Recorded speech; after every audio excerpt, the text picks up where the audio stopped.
घबरो मत, बलि हमेशा शेर के बलि चढ़ावेला।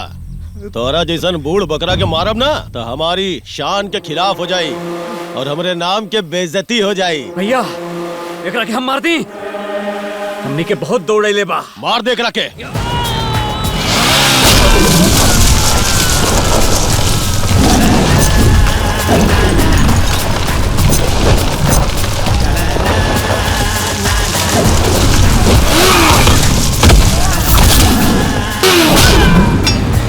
बात करा तानी ना, पहले रीजन तो जान लेवे दे, ओकरा बताइए करे के बा।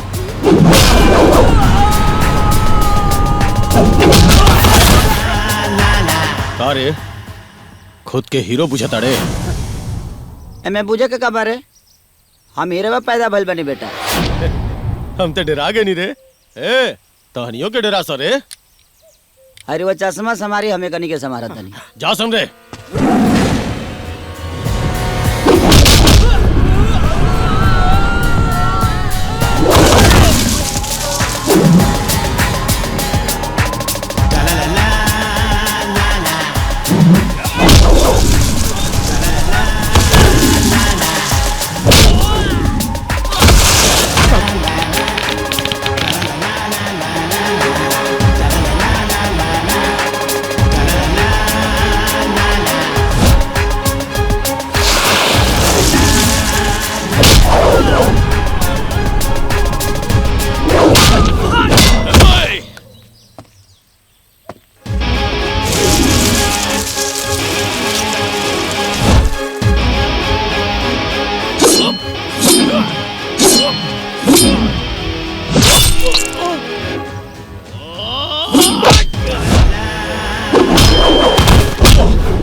हम जहर ना है कि उतर जाए, कहर है तो के पता भी ना चली और तबाह करके चल जाए।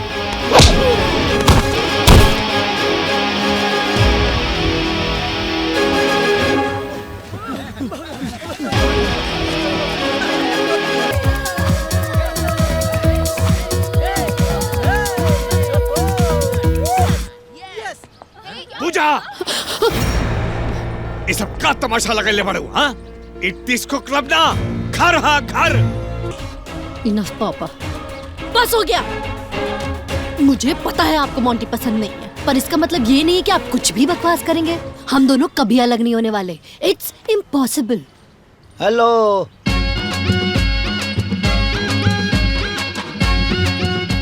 अगर आपकी इजाजत है तो मैं कुछ बोलूं?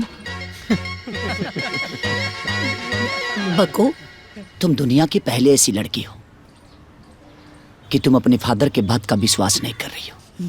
दो कौड़ी के आदमी, तुम्हें किसने इजाजत दी हमारे मैटर में बात करने की? अभी तो आपने बोला बाको। पहले छोड़।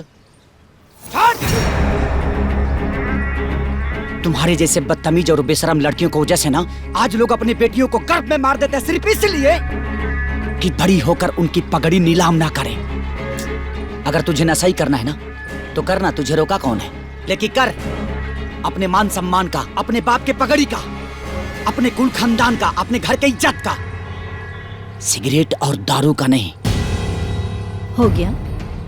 प्रवचन बहुत अच्छा देते हो, पर मेरे पास टाइम नहीं है, सॉरी।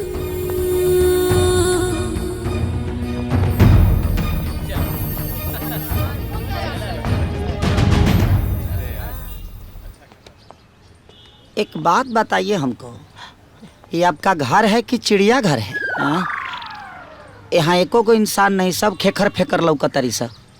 फिर हम मिलेंगे, चलते हैं, ख्याल रखिए अपना।